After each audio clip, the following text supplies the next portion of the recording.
اب آپ سب غور کرو میرے بھائیوں، آپ سب دیکھو یعنی کہ آج کون سی جماعت ہے جو توحید پر قائم ہے؟ جنتی دروازے کے طواف لگا، جنتی دروازہ ہے خواجہ صاحب کا، جو دروازے سے نکلے گا وہ جنتی ہو جائے گا. خواجہ کی دعا ہے اس پہ، جو خواجہ کے جنتی دروازے سے گزرے گا اس کے تمام گناہ معاف ہو جائیں گے. خواجہ کرم کر دیں گے آپ لوگوں کو بھی، حج بیت اللہ اور روز رسول اللہ کی زیارت سے مشرف فرمائیں گے انشاءاللہ. ایمان کی دولت مدد فرمائیے غریب نواز. حضور یہ غلامان غلام آپ کی بارگاہ میں حاضر ہے سرکار، ان تمام حاضرین کی حاضری قبول فرمائی، ایمان کی دولت عطا فرمائی، حج بیت اللہ اور روز رسول اللہ کی طرف سے مشرف فرمائی. حضور یہ آپ کا دربار بھی چھوٹا حج ہے سرکار، چھوٹا مدینہ ہے سرکار، ان سب کا حج قبول فرمائیے. یہ سب جنتی دروازے کے طواف لگانے حاضر ہوئے ہیں، ان سب کی حاضریاں قبول فرمائیے، ان سب کی دلی تمناؤں کو پورا فرمائیے، مراد کو حاصل فرمائیے، یہاں آنے کا نیک صلہ عطا فرمائیے، ایمان کی دولت عطا فرمائیے، انہیں بار بار کامیابی کے ساتھ آپ کے در دولت. سنوار دو میرے بگڑا وقت، سنوار دو میرے خواجہ، مجھ کو نواز دو میرے خواجہ، مجھ کو نواز دو. تیری ایک نگاہ کی بات ہے، تیری ایک نگاہ کی بات ہے. قرآن کریم ایک بات کو ہائی لائٹ کرتا ہے، انہم فتیۃ آمنوا بربہم وزدناہم ھدا. اللہ کے کچھ نوجوان بندے تھے جو اپنے رب کے اوپر ایمان لائے. قرآن کریم انہیں ہائی لائٹ کرتا ہے کہ دنیا والوں سنو، ایمان کی طاقت، توحید کی دعوت سب سے پہلے قبول کرنے والے دنیا میں نوجوان تھے. ہمارے اوپر الزام لگاتے ہو صرف اس لیے کہ ہماری زبان سے کبھی یا علی مدد کا نعرہ نہیں نکلا، کبھی یا رسول اللہ مدد کی پکار نہیں نکلتی. ہم کبھی کسی بابا کو غریب نواز و بندہ نواز و بندہ پرور و داتا نہیں سمجھتے. تمہیں یہی تکلیف ہے تو سیدھی طرح جس بات کا دکھ ہے وہ کہو. کون سی جماعت ہے جو سنت پر چلتی ہے؟ پاک کا راستہ کافی ہے، غریب نواز کا راستہ کافی ہے، وارث پاک کا راستہ کافی ہے، مخدوم اشرف جہانگیر سنگھ، کیونکہ جن کی ولایت پر دنیا متفق ہو، میں ان کا راستہ چھوڑ کر کے. اللہ نے فرمایا فَإِنْ آمَنُوا بِمِثْلِ مَا آمَنْتُمْ بِهِ فَقَدِ اهْتَدَوْا. اگر یہ لوگ اس طرح ایمان لائے جس طرح تم ایمان لائے ہو، یعنی صحابہ کی طرح ایمان لائیں گے. کیا کرنا ہے؟ علیکم بسنتی، میری سنت کو اس وقت لازم پکڑو، وسنت الخلفاء الراشدین المہدیین، اور میرے صحابہ خلفاء راشدین کے صحابہ کے سنتوں کو، ان کے طریقے کو لازم پکڑو. آپ دیکھو کون لوگ ہیں جو شرک کرنے کو غلط بتاتے ہیں، توحید کا پیغام سکھاتے ہیں. تقدیر ہے خراب تو خواجہ کے در پہ آ، جو بھی دے گا تجھ کو وہ دے گا حساب سے، پانا ہے بے حساب تو خواجہ کے در پہ آ. بے روزگار ہیں ان کو روزگار عطا فرمائیے، مولا غریب نواز، مولا غیب سے مدد فرمائیے. حضور آپ دلوں کے حال بہتر جانتے ہیں مولا.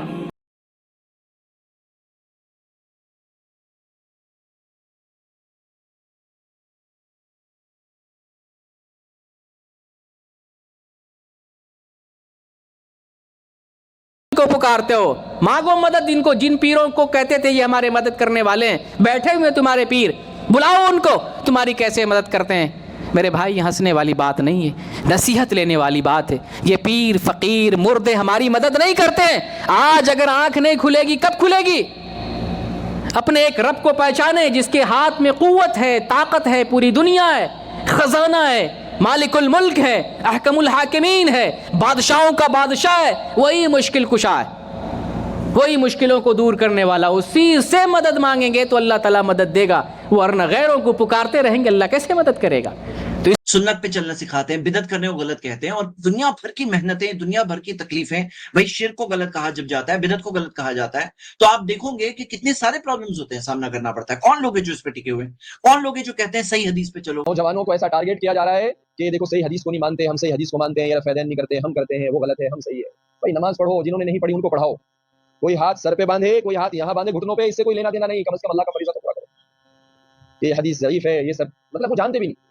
میں جمعے میں بھی اب کیا کہہ رہا تھا کہ حدیث کو کوئی ضعیف ہوتی ہی نہیں. حدیث چاہے وہ سچی حدیث ہو چاہے جھوٹی حدیث ہو، دونوں کا نام حدیث ہوتا ہے، چونکہ نبی کی طرف نسبت کی گئی اس لیے ہم اس کو حدیث بولتے ہیں. تو اگر نسبت صحیح ہوگی تب ہم حدیث لیں گے، جیسے نوٹ اصلی ہوگی تب ہم لیں گے، اور ایسے ہی حدیث اگر ثابت نہیں ہے، اصلی نہیں ہے، تو ہم اس کو نہیں لیں گے. جیسے نوٹ اصلی نہیں ہوتی ہے تو ہم اس کو نہیں لیتے ہیں. رہی بات تحقیق کی، ریسرچ کی، تو اگر ماہرین نے سوال اٹھا دیا کہ یہ حدیث ضعیف ہے तो हम खुद जाके हमको तहकीक करने की जरूरत है, हम उसको रिजेक्ट करने के। जैसे नोट के ताल्लुक से बैंक वालों ने सवाल उठा दिया कि ये एक नहीं चलेगी, तो हम उसे उठा के फेंक देते हैं। हम नहीं आते, नहीं तुम साबित करो, प्रूफ करो, ये करो, झगड़ा नहीं करते। किसी दुकानदार ने कह दिया नकली है, वो बाजू वाला नहीं लेगा, तुम लाख झगड़ा करो, अरे क्या सबूत है, वो कोई दलील नहीं दे रहा है, लेकिन नकली की बात आ गई ना, हल्का सा इशारा कर दिया, आप नहीं लेंगे। ऐसे हदीस का मामला मेरे भाई, अगर हदीस के बारे में कोई फॉल्ट निकल गया, वो असली साबित नहीं हुई हदीस, तो हम उसको एक्सेप्ट नहीं करेंगे। तो ज़ईफ़ मौज़ू हदीस पे मत चलो। कौन है जो सिखाते हैं सारे के सारे उलमा को रिस्पेक्ट करो, लेकिन किसी भी आलिम की बात को कुरान और हदीस से ऊपर मत रखो। कौन है जो सहाबा और सलफ के मनहज पर चलना सिखाते हैं? सबको खास नसीहत समझे, वसीयत समझे, ये घेरे से बांध लेना है कि सरकार आला हज़रत रहमतुल्लाह अलैह की तहकीकात पर अपनी अक्ल के घोड़े नहीं दौड़ाने, और अगर कोई घोड़े दौड़ाने वाला मिले उसके पीछे जाना नहीं है।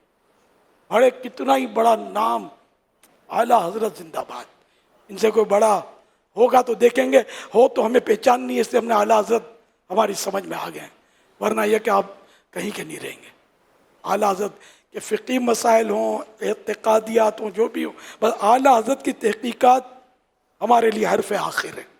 ये सारे मेरे मदनी बेटे मदनी बेटियां ये जहन बना लें। हम सुन्नी लोग हैं, किताब तो कोई भी लिख देता है, कुरान का तर्जुमा कोई भी लिख देता है, हम मुतर्जिम को पहचान के पढ़ते हैं। हम सिर्फ कुरान का उर्दू तर्जुमा नहीं देखते, हम ये भी देखते हैं कि घटिया हजरत का तर्जुमा है या आला हजरत का तर्जुमा है, कि उन्हें समझ में आ जाए। कह रहे हम तो वो हैं जिन्होंने नबी की हदीसों के आ जाने के बाद किसी को खातिर में नहीं रखा। हमारे बड़े छोड़ दो, हमने नबी की हदीस के आ जाने के बाद इमामों की बात को, हत्ता कि अगर किसी सहाबी का भी कोई कौल, हालांकि एक बात ये याद रखिए कि कोई सहाबी जानबूझकर नबी की हदीस के खिलाफ अमल नहीं कर सकते। हो सकता है सहाबी को वो हदीस ना मिले, बहुत सारी हदीसें एक सहाबी को मिली दूसरे सहाबी को नहीं मिली। अगर किसी सहाबी का भी कोई अमल अल्लाह के रसूल की हदीस के खिलाफ हो तो अहले हदीस वो जमात है तो सहाबी के पूरे एहतराम और पूरे सम्मान के बावजूद सहाबी का वो अमल कबूल नहीं करती, सिर्फ इसलिए क्योंकि नबी की सही हदीस उसके खिलाफ मौजूद है। हम तो वो जमात। अगर कहीं गर्दन झुकेगी तो रब के सामने झुकेगी, और अगर हमारा दिल किसी बात को मानेगा तो मोहम्मद रसूलुल्लाह की मानेगा। हमारे बाप की बात नहीं चलेगी, हमारी माँ की बात नहीं चलेगी, हमारे रिश्तेदारों की बात नहीं चलेगी, हमारे दादा परदादा हमारे बुजुर्गों के रिवाज नहीं चलेंगे, हल्दी नहीं चलेगी, मंगनी नहीं चलेगी, चलेगा तो सिर्फ रसूलुल्लाह का फरमान के निकाह को सादा। इब्न उमर कहते हैं अपने वालिद के बारे में, शरीयत मेरे बाप पे नाजिल नहीं हुई है। इब्न उमर अपने बाप उमर बिन खत्ताब के बारे में, ऐसा 64 लाख मुरब्बा मील के जो हुकूमत कायम करने वाले उमर बिन खत्ताब थे, उनके बारे में कहते हैं मेरे बाप पे वो शरीयत थोड़ी नाजिल हुई है। शरीयत नाजिल हुई है मोहम्मद रसूलुल्लाह पे, मैं उनकी बात मानूंगा, अपने बाप की बात नहीं मानूंगा मैं शरीयत के खिलाफ। बाप पे हमारे और आप पे शरीयत नहीं उतरी, रसूलुल्लाह पे उतरी है, बस यहाँ बात खत्म हो जाती है। सहाबा और सलफ के मकाम को मानते हैं और उनकी तौहीन से रोकते हैं लोगों को, उनके मनहज को छोड़ने से रोकते हैं। कौन है जो इल्म हासिल करने की तरफ उभारते हैं कि हर मुसलमान को इल्म हासिल करना चाहिए? कुरान को पकड़ने की कोशिश करेगा तो फिर गुमराही तेरे हाथ आएगी। ऐसा हरगिज़ नहीं करना चाहिए। कुरान समझने के लिए आसान नहीं है, याद करने के लिए आसान है, लेकिन समझना अगर आसान है तो फिर आप बताइए कि हर शख्स को कुरान समझ के आलिम ना बन जाता। हाँ, बंदा जो कुरान का तर्जुमा उठा के इसमें गौर व करेगा, ये गुमराही का दरवाजा खुलेगा। कि तलब फर्ज है, इल्म ऑप्शनल नहीं है कि कोई करे कोई ना करे चलता है। बाज़ लोग ये समझते हैं इल्म तो उलमा का काम है। भाई इल्म किसका काम है? उलमा का। क्या ये सही है? नहीं। हर मुसलमान इल्म हासिल करने का मुकल्लफ है, इसलिए कि हर मुसलमान अक़ीदे और अमल का मुकल्लफ है। तौहीद और इत्तिबा सुन्नत का उम्मत में कौन मुकल्लफ हैं? सारे मुसलमान। लिहाजा तौहीद का इल्म हासिल करना और सुन्नत का इल्म हासिल करना, इसका मुकल्लफ भी हर मुसलमान है। और लोगों को जहालत से दूर करने की कोशिश करते हैं। कौन है जो दावत में जो सही जो तरतीब है कि भाई अकीदे की दावत पहली दी जाए, कौन है इस तरतीब के साथ आगे बढ़ते हैं दीन की दावत में? कौन है जो अस्मा और सिफात में अल्लाह के नामों और सिफात के अंदर जो सही जो पोजीशन है वो अपनाते हैं? कौन है जो अल्लाह कहाँ, इस सवाल के जवाब में सही बात है। आपको सब सारे सवालों के अंदर आपको एक जवाब मिलेगा। ये चीज क्या अल्लाह ताला बैतुल खला में भी है? अगर आप कहते नहीं है, अकीदा टूट गया हर जगह पर। अगर आप कहते हैं तो हो सकता है FIR कर दे, गुस्ताखे खुदा है, इसने खुदा को बैतुल खला में माना है। तवज्जो रखना, जब एक बंदा बैतुल खला में जाता है और हाफिज़ कुरान है, दिल में कुरान मौजूद है और बैतुल खला में जाए, कहाँ गया था? बैतुल खला में। तो हाफिज है जी, कहाँ कुरान है? जी मेरे सीने में। कुरान लेकर बैतुल खला में गया, कोई इश्काल नहीं होगा। क्यों? बगैर जिस्म के। तो ये जेब में क्या है? कुरान मजीद है। इतना छोटा सा क्यों रखा है? बाजी पॉकेट से तिलावत में सर अभी कहाँ गया था? बैतुल खुला साथ लेकर गया जी, मैं भूल गया, मुझे याद ही रहा कह रहा। अब यही अगर पॉकेट साइज कुरान आदमी जेब में रख के बैतुल खुला में जाए तो काबिल इश्काल है, और यही कुरान दिल में रख के चला जाए तो काबिल इश्काल क्यों? ये जो जेब में था जिस्म वाला था, वो जो दिल में है बगैर जिस्म के। अल्लाह है लेकिन कैसे? इश्कालात की बुनियाद इस वजह से हो रही है कि हम अल्लाह का जिस्म मानते हैं, जिस्म का इनकार कर दे जो हमारा अकीदा है, फिर क्या इश्काल है? और उसके अंदर अगर आप देखोगे तो ये दलाइल जो मैंने उस वीडियो में दिए हैं, ये ग्रुप्स है, ग्रुप्स, दलाइल नहीं है, एक दलील नहीं है, दलील के ग्रुप्स है। वो ग्रुप के अंदर सबसे पहला ग्रुप वो 7 आयतें कुरान की और सारी वो हदीसें जिसके अंदर आता है अल्लाह अर्श के ऊपर है, जैसे अर्रहमान अलल अर्श इस्तवा या थुम्मा इस्तवा अलल अर्श। तो ये पहला ग्रुप हो गया। दूसरा ग्रुप वो सारी आयात सारी हदीस जिसके अंदर लफ्ज फौका आया कि वो फौका बंदों के ऊपर है, या मन फिस समा आया, फिस समा आसमान पर या बुलंदी पर, या चौथा ग्रुप वो है कि जिसमें अल्लाह के रसूल सल्लल्लाहु अलैहि वसल्लम ने इशारा किया आसमान की तरफ इशारा, अल्लाह मशहद, अल्लाह तू गवाह हो जा। या पांचवा ग्रुप वो सारे दलाइल जिसके अंदर अनज़ला आया, कुरान को नीचे भेजा। और छठा ग्रुप जिसके अंदर सिमत आती है अल्लाह की तरफ, जैसे तारुजु इलैहि कि फरिश्ते ऊपर चढ़ते हैं उसकी तरफ, या रफा बल रफाहुल्लाहु इलैहि, अल्लाह ने ईसा अलैहिस्सलाम को उठा लिया अपनी तरफ। इनके अंदर अहलुल हदीस है। आज आप देखो मेरे भाइयों मेरी बहनें कि अहलुल हदीस यही लोग हैं जो तौहीद पर कायम है, अल्हम्दुलिल्लाह, शिर्क को गलत कहते हैं, सुन्नत पर चलना सिखाते हैं, बिदात को गलत कहते हैं, सही हदीस पे चलना सिखाते हैं, ज़ईफ़ और मौज़ू हदीसों से रोकते हैं, उलमा को रिस्पेक्ट करना सिखाते हैं, इमामों को रिस्पेक्ट करना सिखाते हैं, लेकिन ये भी साथ में सिखाते हैं कि इमामों को, किसी भी आलिम की बात को कुरान हदीस से ऊपर मत रखना, यानी ऐसे मत कर देना कि हम इनके मानने वाले, हम उनकी बात नहीं छोड़ सकते हैं। सहाबा और सलफ के मनहज पे चलना सिखाते हैं, इल्म हासिल करने के लिए उभारते हैं। ये सारी चीजें आपको अहलुल हदीस में क्वालिटी मिलेगी। तो जो हम देखते हैं ना कि ज़ाहिरीन अलल हक, वाज़े तौर पे हक पर एक जमात रहेगी, ये बात क्लियरली दिख रही है। अब आपको मैं मिसाल बताता हूँ, आपको कई जगहों पर ये चीजें दिखेगी। भाई मिसाल के तौर पर औरतों के लिए इंतजाम मस्जिद में, आप देख लो कौन सी मस्जिदों में आपको मिलेगा, अहलुल हदीस मस्जिदों में मिलेगा। ये सवाल है कि औरतों को मस्जिद में नमाज के लिए ले जाना कैसा है? ये जायज नहीं हमारे नहीं पूछेंगे कौन मर गए, किसका इंतकाल हो गया, किसको बीमारी लग गई, पूछेंगे बल्कि रुका है, कहाँ जा रहा है मियाँ? बोले वो ईद की नमाज पढ़ने जा रहा। हाँ मैं बोला ये कौन सी नमाज है भाई? बेगम को लेके जा रहा? कोई नया नबी तो नहीं आया तेरे वास्ते? हमारे नबी तो ईद की नमाज को औरतों को लेके जाओ बल्कि कहीं भी नहीं फरमाए। बेशक बेशक खुदा की कसम हमारे मजहब में 1400 साल से औरत कभी नमाज पढ़ने ईदगाह को 1400 साल से जुमा पढ़ने हमारी घर की औरतें, सहाबा की औरतें, अहले बैत की औरतें, औलिया की औरतें, गौस ख्वाजा के घर की औरतों ने कभी नमाज पढ़ने के लिए मस्जिदों को नहीं गए, ना जुमा पढ़ने गए, ना ईद पढ़ने गए, ना कुसूफ पढ़ने गए, ना खुसूफ पढ़ने गए, ना नफिल पढ़ने गए, ना फरज पढ़ने गए, ना वाजिब को गए, ना सुन्नत को गए। तो बोला तू लेके निकला तो कहीं नया दिन तो नहीं निकाल लिया? बोले नहीं मौलाना हदीस में है। अम्मा एक जरिया था जुम्मा के खुतबों का, पर वो भी हमने औरतों पे बंद करके रखा हुआ है ना। औरत मस्जिद में आ रही तो फितना हो रहा है, और मुर्तद हो रही तो फितना नहीं हो रहा है। हमने मस्जिद के दरवाजे उसके लिए बंद करके रखे हैं, कुफर ने तो सारे दरवाजे उसके लिए खोल दिए है ना। उसको इर्तिदाद के रास्तों पर जाने से बचाना है तो उसके लिए मस्जिद का दरवाजा खोलिए। हमारे यहाँ जो एक मसलक के जिम्मेदारान हैं, जब मीडिया वाले उनसे सवाल करते हैं बोलते हैं हम तो किसी औरत को नहीं रोकते, आज जिसको मस्जिद में आना है। भाई तो कौन है जो 3 तलाक एक सिटिंग के अंदर, जो कुरान और सुन्नत की रोशनी में हम देखेंगे, दलाइल की रोशनी में जो नहीं साबित है कि एक सिटिंग के अंदर 3 तलाक दी जाए, और कोई दे दे तो नहीं होती सिवाय एक के सिवा, कौन है जो इस पोजीशन को बताते हैं? दौर में एक सहाबी ने एक मजलिस में 3 तलाक दे डाली थी। अल्लाह के नबी सल्लल्लाहु अलैहि वसल्लम के पास वो मसला आया और आप सल्लल्लाहु अलैहि वसल्लम ने दरियात फरमाया कि क्या तुमने एक ही मजलिस में तलाक दी थी? उन्होंने कहा, तो कहा कि फ़इन्नमा तिल्का वाहिदा, कि ये एक ही तलाक है और अगर तुम चाहो तो अपनी बीवी को वापस ले सकते हो। अब बहुत ही वाज़ेह हदीस है कि अल्लाह के नबी सल्लल्लाहु अलैहि वसल्लम ने एक मजलिस में दी गई 3 तलाक को एक करार दिया।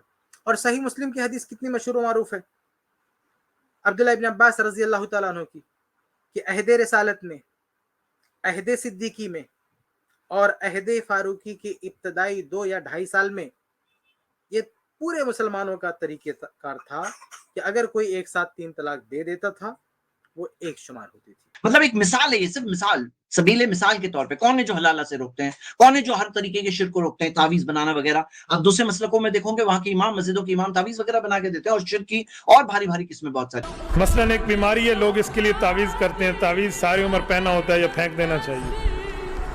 तावीज का ताल्लुक दुनिया के मामलात से है, आखिरत और कब्र के मामलात से नहीं है। लोग तावीज इसलिए नहीं लेते कि मुझे कब्र का अजाब ना हो, मैं जन्नत चला जाऊं, ऐसा कोई तावीज लेते हैं? लोग तावीज लेते हैं मेरा कारोबार ठीक हो जाए, बच्चा कहना मान ले, बीमारी ठीक हो जाए, तो दुनिया का ताल्लुक है, इसे इलाज कहते हैं। तो इलाज के लिए कुरान और हदीस, अल्लाह रसूल की बात लिख कर अगर कोई गले में लटका दे तो जायज़ है। तमीमतन फ़क़द अशरक, शरीयत की निगाह में शिर्क है ये, लेकिन आपने उसको अपने बाप दादा का दीन समझ लिया है, और इसी तकलीद की राह पर बहते हुए आपने उसी रास्ते को इख्तियार कर लिया। चलो आप ये कहते हो कि इसमें मौलाना कुरान ही तो लिखी होती है, कुरान की आयत, तो क्या बुरा है? लेकिन मेरे भाई और बहनों, जरा मुझे बताओ, क्या ऐसे तावीज़ के साथ तुम वॉशरूम में नहीं जाते हो? होती है कौन है? तो आप देखोगे कि यहाँ पर अहलुल हदीस में सुन्नतें जो होती है, मिसाल के तौर पे नमाज की जो सुन्नतें हैं, सिर्फ एक नमाज ले लो भाई, आपको पता है ये जो तकलीद का जो टॉपिक है ना, ये सही ना समझ पाने की वजह से कितनी सारी सुन्नतों से लोग महरूम हो जाते हैं। कितनी सारी सुन्नतें वो देखते हैं सामने, नबी सल्लल्लाहु अलैहि वसल्लम का तरीका, नमाज पढ़ना, रोजा रखना, हज के अंदर कितनी सारी चीजें आप देखोगे कि वो देखते हैं, जानते हैं, लेकिन अमल नहीं करते हैं, क्योंकि हमारे मसलक में नहीं है। आज नमाज में अपने पैर को दूसरे के पैर से बड़ी शिद्दत के साथ मिलाते हैं। नमाज में पैर को पैर से, कंधे को कंधे से मिलाने की क्या सूरत होगी? जो लोग भी ऐसा करते हैं उनके पैरों के लिए ये चाहिए कि दूसरे लोग अपने पैर में कुछ कांटे लगा लें ताकि जब चुभे तो भागे जीत के। कंधा और पाँव से पाँव मिलाने की हदीस में आता है कि नमाज में कंधे से कंधा मिलाओ और पाँव से पाँव मिलाकर नमाज पढ़नी चाहिए। इस पर अमल की सही सूरत क्या है? आबिद हैदराबाद। देखें, एक ही टाइम पे कंधा मिलाना और एक ही टाइम पे पाँव से पाँव जोड़ना ये मुमकिन ही नहीं है। तजर्बा करके देख लें कि हदीस में जो कंधा मिलाने का हुक्म है उससे मुराद तो कंधे आपस में चिपकाना, और जो पाँव से पाँव मिलाने का हुक्म है उससे मुराद मिलाना नहीं है, बल्कि एक दूसरे के पैरेलल लाना है। से टखना मिला के दिखा दे, चले बाकी बात खत्म। अभी आप मेरे साथ खड़े हो, मैं आपके साथ टखने के साथ टखना मिला के दिखाएगा, मिलाएं, टखना मिलाएं। आपकी सारी मसाजिद में देखें जी, पाँव की चींचियां मिला रहे होते हैं। आपके साथ खड़ा होता हूँ जी, मैं नहीं देखे तेरे पाँव खड़े होते हैं, टखने का हुक्म आता है, टखने से। जी जी, तो फिर टखना मिलाए ना।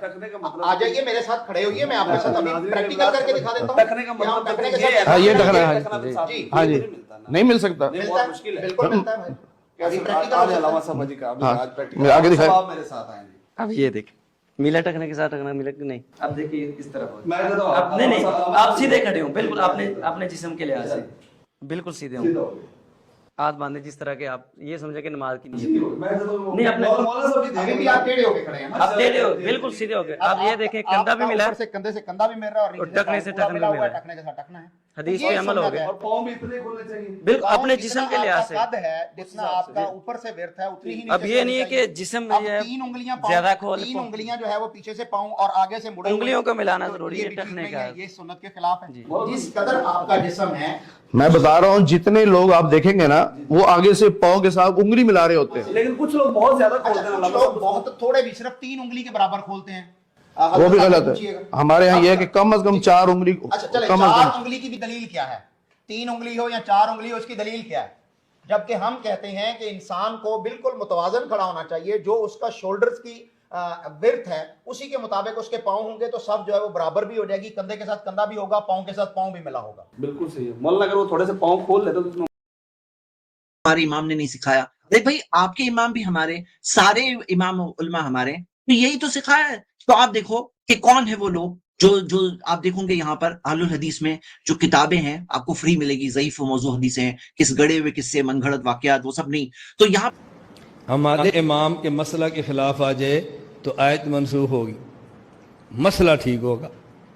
आयत को नहीं मानना, मतुहमलु अला नस्ख़ औ अला तरजीह वल औला अन तुहमल अला तावील मिन जिहत तौफीक, कि अगर आपके साथ मुज्तहिद का एक मसला पहुँचे ना और कोई बंदा उसके मुकाबले में आयत पेश कर दे और ये बताए कि देखो मुज्तहिद का मसला ये है और आयत ये है, तो ये ज़ेहन नशीन रख लेना कि ये आयत जो हमें मालूम है ये आयत मुज्तहिद को भी मालूम। तो इमाम अबू हनीफा रहमतुल्लाह अलैह फरमाते हैं اگر کوئی شخص اپنی والدہ سے نکاح کرے اور پھر اس سے ہم بستری کرے اس پر حد نہیں ہے کہ ایک آدمی نے شادی کی پاکستان میں، بیوی اس کی امریکہ میں، فون پہ نکاح ہو گیا، صحیح ہے؟ بندہ کہاں ہے؟ پاکستان میں، لڑکی کہاں ہے؟ امریکہ میں. واقعی لکھا ہوا ہے ایسے. پاکستان امریکہ کی مثال نہیں ہے لیکن بہت ڈسٹینس پہ ہیں کہ ان کا آپس میں ملنا ممکن ہی نہیں ہے. یہ پاکستان میں رہتا ہے، وہ امریکہ میں رہتے ہیں، نکاح ہو گیا، 1 سال کے بعد بچہ پیدا ہو گیا تو بہشتی زیور میں لکھا ہے کہ یہ بچہ باپ کا کہلائے گا، یہ ناجائز بچہ بولو نہیں کہلائے گا. کہنے لگے یہ کیا ہے؟ وہ آپس میں ملے ہیں ہی نہیں تو یہ حلال بچہ کہاں سے کہلائے گا؟ نہیں یاری بات سمجھ. اور یقین فقہ کی کتابوں میں لکھا ہوا ہے، یہ سب کتابوں میں یہ لکھا ہوا ہے کہ شوہر پاکستان میں، بیوی کہاں؟ بولو امریکہ میں. یہ چاروں فقہ کی کتابوں میں لکھا ہوا ہے. بہشتی زیور میں تو وہیں سے لیا ہے کہ یہ پاکستان میں اور وہ امریکہ میں. سال نکاح ہوا ہے ٹیلی فون پہ، کوئی ملاپ نہیں. کیسے ملیں گے بھائی؟ سال کے بعد بچہ مارکیٹ میں آ گیا تو شریعت کیا کہتی ہے فقہ کے مطابق؟ یہ باپ کون ہے؟ اس بچے کا باپ ہے. اس کو ناجائز کہنے کی آپ کو اجازت، بولتے کیوں نہیں؟ ایک صاحب پر بدعات سے بچنا، قرآن خوانی ہو، غیر ثابت شدہ جو اذکار ہے. آپ دوسرے مسلکوں میں دیکھو، اذکار کی کتاب اٹھا لو، دنیا بھر کے کاموں میں لوگوں کو بزی کر کے رکھتے ہیں، بدعت، پوری بدعت. تو یہاں یہ دیکھیے، اور بعض لوگ اس میں ایک سوال پوچھتے ہیں، کہتے ہیں یہ نام لگانا صحیح ہے کیا؟ نام لگانا صحیح ہے اہل الحدیث؟ ارے بھائی یہ آپ کے سامنے چند مثالیں قرآن و حدیث سے سامنے دیکھو. انصار و مہاجرین کون تھے؟ وہ بھی تو مسلمان ہیں. تو مسلم کے علاوہ کوئی اور نام لگانا اگر الاؤڈ نہیں ہے تو قرآن میں خود اللہ تعالیٰ نے لگایا ہے. اور اہل ہجرت، جو ہجرت کرنے والوں کو نبی صلی اللہ علیہ وسلم نے اہل ہجرت کہا، بخاری کا ریفرنس دیا ہے. اہل بدر، بدر کے جنگ میں جو شریک تھے، اہل بدر کہا گیا، اہل احد کہا گیا، اصحاب الشجرہ کہا گیا، اہل الصفہ کہا گیا، اہل تورات، اہل انجیل، وہ بھی اس زمانے کے مسلمان تھے، پہلے کے زمانے کے اہل کتاب پہلے کے زمانے میں مسلمان تھے. تو ہم یہ دیکھتے ہیں کہ مسلم کے علاوہ اور نام جو لگایا گیا، تو یہ نام لگانا قرآن و حدیث میں دلائل موجود ہے بھائی اس کے. مطلب یہ جو لوگ کہتے ہیں نا نام لگانا غلط ہے، بھائی غلط کیا ہے معلوم ہے؟ فرقوا دینہم غلط ہے، دین کے ٹکڑے کرنا غلط ہے، یہ ہے اصل غلط چیز. تو آپ دیکھو گے صحیح لوگوں کی، جو عقیدے کے لوگوں کی اجتماعیت کے بہت فائدے ہوتے ہیں. صحیح چیز کے اندر صحیح علماء کی طرف رہنمائی دے سکتے ہیں، دین کی صحیح دعوت لے جانے میں، ایک ساتھ مل کر کام کرنے میں آسانی ہوتی ہے، دین کا صحیح علم حاصل کرنے میں آسانی ہوتی ہے. اور جو نبی صلی اللہ علیہ وسلم کی حدیث ہے کہ اللہ کا ہاتھ جماعت پر ہے، تو اللہ کی خاص مدد ہوتی ہے اجتماعیت میں. شیطان جو ہے ایسے لوگوں کو، جماعت سے کو چھوڑنے والوں کے قریب آتا ہے، جیسے کہ سنن نسائی کی حدیث سے میں پتہ چلتا ہے. نکاح کے نہ صحیح دینداری اور صحیح بہت ساری چیزوں میں فائدہ ہے. تو جو لوگ کہتے ہیں اس کی کیا ضرورت ہے، یہ کیا ہے، بھائی ان کو پتہ ہی نہیں کتنے سارے قرآن و سنت سے ہمیں ملتا ہے کہ اجتماعیت ہے، لیکن اجتماعیت کے الگ الگ مرحلے ہیں. ہم یہ سارے مرحلوں کو بھی پہچانیں. تو جو لوگ کہتے ہیں اہل حدیث نیا نام آیا، نیا نام، بھائی پہلے تو ایک بات سمجھو، ایک تھا معاملہ کھانا، پہلے کھانا ہی بولتے تھے، لیکن جب کیمیکل فرٹیلائزرز، جینیٹکلی ماڈیفائڈ، جب ایسی چیزیں آ گئی تو ایک آ گئی چیز آرگینک. بھائی آج کا آرگینک کیا ہے؟ پہلے جو کھانا ہوتا تھا نا، وہی چیز آج آرگینک کے نام سے آ رہی ہے. ایک اور مثال لیتے ہیں، پہلے تو صرف حدیث ہوتی تھی نبی صلی اللہ علیہ وسلم کے زمانے میں، لیکن جب گڑنے والے آئے تو صحیح کے بعد میں صحیح حدیث، ضعیف حدیث کب آئی؟ بعد میں یہ نام آئے نا. کیوں آئے؟ اس نیڈ کے تحت آئے نا، ضرورت کے تحت آئے، تاکہ لوگ کنفیوز نہ ہو، کہ یہ صحیح حدیث ہے، ضعیف حدیث ہے. اللہ کے رسول صلی اللہ علیہ وسلم کے زمانے میں تو صرف حدیث تھی، لیکن بعد میں جو چیز تبھی حدیث تھی خالی، آج اس چیز کو صحیح حدیث کہتے ہیں، کہ ثابت شدہ حدیث ہے، یہ کنفرم نبی صلی اللہ علیہ وسلم سے ہمیں ملتی ہے بات. اسی طرح پہلے تو صرف مسلمان تھے، پہلے تو صرف مسلمان تھے، لیکن جب بدعتیں آئی تب ایک ٹرم آیا اہل السنہ. کیوں آیا؟ بعد کے زمانے کے جو صحابہ تھے، جو تابعین تھے، ان کے زمانے میں ٹرم اہل السنہ کیوں آیا؟ تاکہ فرق کر سکیں، تاکہ اجتماعیت قائم رہے، تاکہ گمراہیوں سے بچایا جا سکے، تاکہ علم حاصل کرنے میں، دین کی دعوت میں بہت سارے فائدے ہیں اس کے. اب ایک مثال سمجھیے کہ جیسے مان لو ہم نے گاڑی کی سروسنگ کرائے، گاڑی کا پرفارمنس پھر اچھا ہو گیا، لیکن سٹیج 2 میں بہت استعمال کرنے کے بعد پرفارمنس پھر سے خراب ہو گیا، تو کیا کریں گے؟ تو پھر سے سروسنگ کرائیں گے. بھائی پہلے سروسنگ کرائے، پرفارمنس اچھا ہو گیا، پھر سے سروسنگ کرائیں گے. تو یہی ہوتا ہے، یہی دنیا میں ہم کرتے ہیں. تو یہاں سمجھنا کیا ہے، ایک ٹرم تھا اہل السنہ کے ساتھ ساتھ اب دیکھوں گے جو اس سینس میں جو صحیح لوگ تھے، جو صحیح راستے پہ چلنے والے لوگ تھے. بھائی اہل السنہ جو ٹرم ہے نا، الگ الگ سینس میں استعمال بھی ہوتا ہے. ایک ہوتا ہے شیعوں کے سامنے اہل السنہ، ایک اہل السنہ کے لیے الگ سینس میں استعمال ہوا. لیکن جو صحیح راستے پر چلنے والے، جو صحیح منہج والے لوگ تھے، انہیں شروع میں جو اہل السنہ کہا جاتا تھا. ایک اور ٹرم تھا تبھی جو چلتا تھا، اہل الحدیث. جیسے مثال کے طور پر امام جب احمد بن حنبل سے پوچھا گیا کہ یہ جو حدیث میں نبی صلی اللہ علیہ وسلم نے پیشن گوئی کی کہ ایک گروہ رہے گا ظاہرین علی الحق، وہ حق پر ہی ہوگا، واضح طور پہ کلیئرلی حق پر ہوگا، یہ کون سا گروہ ہے؟ تو انہوں نے کہا اِلَّمْ يَكُونُوا أَهْلَ الْحَدِيثِ فَلَا أَدْرِي مَنْ هُمْ، اگر یہ اہل حدیث نہیں ہے تو مجھے پتہ نہیں کون ہے، اگر یہ گروہ اہل الحدیث نہیں ہے تو مجھے پتہ نہیں ہے کون سا گروہ ہے، وہ کہتے ہیں امام احمد بن حنبل رحمہ اللہ۔ تو یہاں پہ سمجھنا کیا ہے کہ امام احمد بن حنبل کیا کہہ رہے تھے؟ بعض لوگ اسے گھمانے کی کوشش کہتے ہیں صرف اہل حدیث سے مراد یعنی کہ صرف حدیث کے اسکالرز، بولتے صرف حدیث کے اسکالرز مراد ہے، لیکن سمجھنا یہ ہے کہ امام احمد بن حنبل سے سوال کیا پوچھا گیا تھا؟ جو نبی صلی اللہ علیہ وسلم نے فرمایا کہ ایک گروہ رہے گا جو واضح طور پر حق پر ہوگا، تو کیا بات ہو رہی ہے؟ واضح طور پر جو حق پر ہوگا وہ کون سا گروہ ہے؟ تو انہوں نے اس کے جواب میں کہا کہ اگر اہل الحدیث نہیں ہے تو یہ کون سا گروہ ہے مجھے نہیں پتا۔ تو اہل الحدیث یہ جو منہج تھا، اس منہج کا نام تھا، اسے اہل الحدیث تبھی بھی کہا جاتا تھا، اور اس زمانے میں بھی نام تھا۔ بلکہ میں آپ کو ایک بتا دوں کہ اگر آپ سنن ترمذی میں، جامع ترمذی میں سرچ کرو تو آپ کو 82 جگہوں پر اہل الحدیث نام ملے گا کہ اہل الحدیث یہ کہتے ہیں، اہل الحدیث یہ کہتے ہیں۔ اور اگر آپ فردر دیکھو تو آپ کو کئی سلف کے اقوال میں کو اہل الحدیث لفظ ملے گا، اور یہی اسی طرح کا جیسے امام ترمذی نے کوٹ کیا ہے، یہ آپ دیکھیے کہ سمیت محمد ابن اسماعیل، میں نے محمد ابن اسماعیل کو کہتے ہوئے سنا۔ کون ہے یہ؟ امام بخاری۔ یقول، وہ کہتے ہیں سمیت علی ابن المدینی، جو ان کے استاد تھے علی ابن مدینی، میں نے ان سے سنا۔ یقول، کیا کہا؟ وذکر ھذا الحدیث، اس حدیث کا ذکر کیا؟ کون سی حدیث؟ ظاہرین علی الحق والی حدیث، کہ ایک واضح طور پر حق پر ایک گروہ رہے گا۔ تو انہوں نے ان سے سنا ان نبی صلی اللہ علیہ وسلم لا تزال طائفۃ من امتی ظاہرین علی الحق، جو حدیث میں نے ابھی ذکر کیا۔ تو اس بارے میں علی ابن مدینی نے کہا فقال علی ہم اہل الحدیث، یہ اہل الحدیث ہے، یہ اہل الحدیث ہے۔ تو آپ یہ دیکھ رہے ہو کہ یہ چیز کے بارے میں ہم سب کو سمجھنا ہے، اور یہاں پہ کیا بات ہے کہ اس بات کو سمجھ کر کے کرنا ہے۔ اور آخری بات میں اس میں یہ بات کفایت کور کریں گے، میں آخری بات اس بارے میں صرف یہ بتاؤں گا کہ جو تقلید کے مسئلے کو اتنا کمپلیکیٹڈ بنا کے پیش کرتے ہیں، اتنا ڈیفیکلٹ بنا کے پیش کرتے ہیں، بھائی یہ مسئلہ آپ اس بات سے سمجھو، یہ ایک اسکرین سے سمجھیے۔ کوئی اگر عام آدمی شرک کر رہا ہے تو اسے کیا بولوں گے کہ بھائی تم عام آدمی ہو، شرک کرتے رہو، ایسا کہوں گے؟ کوئی عام آدمی کفر کر رہا ہے، کوئی عام آدمی اللہ کا انکار کر رہا ہے، اسلام کا انکار کر رہا ہے، تو کیا بولوں گے آپ اسے؟ بتاؤ نا۔ اور یہ سوال میرا صرف آپ سے نہیں ہے، مفتی طارق مسعود سے بھی ہے، کہ انہوں نے جس طرح سے کمپلیکیٹڈ بنا کے اس بات کو پیش کی ہے، اتنا سمپل بات ہے، سیدھی سمپل سی بات ہے کہ وہ عام آدمی ہے تو ہم اسے کیا کہیں گے کہ نہیں، تمہیں توحید کیا ہے جاننا ہے، تمہیں اسلام کیا ہے جاننا ہے، تمہیں حق کیا ہے جاننا ہے۔ یہ نہیں کہیں گے تم عام آدمی ہو، تم سیکھ سکتے ہو، تم سمجھ سکتے ہو توحید کیا ہے، شرک سے بچو، کفر سے بچو، اسلام پر آؤ۔ ہاں، تو ہم اسے کہیں گے کہ نہیں کہیں گے؟ اگر وہ عام آدمی بدعتیں کر رہا ہے، دین میں بدعتیں کر رہا ہے، تو کیا ہم یہ کہیں گے اس سے کہ تم عام آدمی ہو، تمہیں کچھ نہیں معلوم، تمہیں کچھ سمجھ میں نہیں آتا، تم بدعت کرتے رہو، ایسا کہیں گے ہم اسے؟ نہیں، ہم کہیں گے نہیں، بدعت مت کرو، سنت پر چلو، قرآن و سنت پر چلو، سنتوں پر عمل کرو، ہے نا، ہم یہ کہیں گے اسے۔